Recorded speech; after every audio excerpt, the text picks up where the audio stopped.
আজই ডাউনলোড করুন আর এনজয় করুন আপনার পছন্দের শো।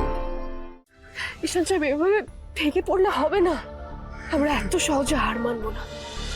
বড় সাহেব কর্তার বন্ধু।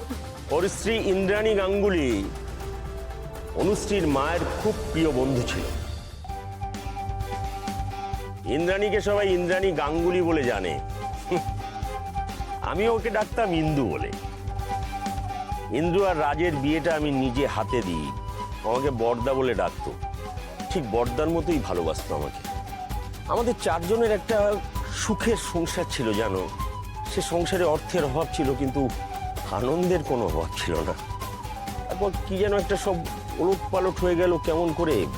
অনুশ্রীর মায়ের মৃত্যুর পর আমার সব থেকে যাদের বেশি প্রয়োজন ছিল তারা হলো ওরা।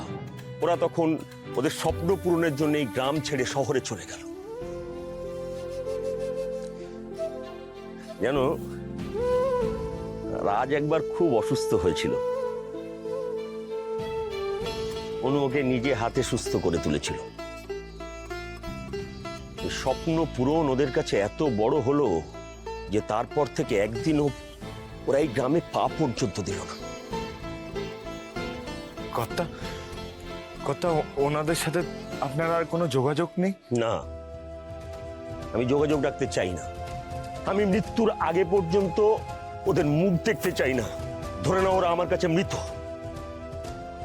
ওরা বেঈমান, ওরা বিশ্বাসঘাতক। যে গ্রাম ওদের আগলে রেখেছিল সেই গ্রামকে ঠকিয়েছে ওরা। ওরা বিশ্বাসঘাতকতা করে চলে গেছে এখান থেকে। এই জন্য কর্তা দেবীমার নামও শুনতে চান না।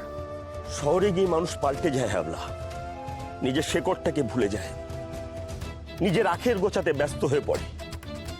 আর সেই কারণেই আমি আমার মেয়ের বিয়ে এই গ্রামেই কোনো ছেলের সঙ্গে দিতে চাই।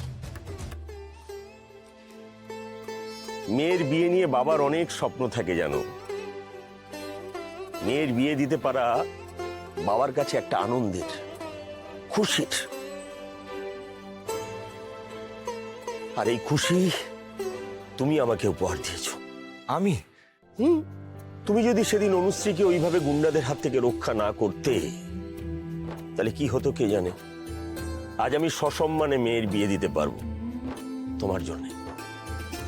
এই, সাহায্য করবে না? হ্যাঁ কর্তা, আমি সবসময় আপনাদের পাশে আছি। আর আমি কথা দিচ্ছি যে অনুশ্রী ম্যাডামের বিয়েতে কোনো অসুবিধা হবে না। আপনি যা চাইবেন তাই হবে। বেশ, অনুশ্রীর বিয়ের পর ধুমধাম করে আমি তোমার বিয়ে দেবো। তৈরি থেকো।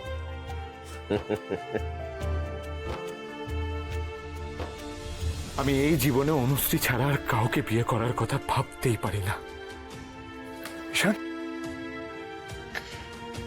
সব শেষ হয়ে গেল রে ভাইদা, সব। যার জন্য এখানে আসা সব ব্যর্থ হয়ে গেল। অনুশ্রীর বাবা আর কোনোদিন এই বিয়েতে মত দেবেন না, কোনোদিনও না। ঈশান সাহেব, এভাবে ভেঙে পড়লে হবে না। নিজেকে শক্ত রাখুন আপনি। আমরা এত সহজে হার মানবো না, কিছুতেই না।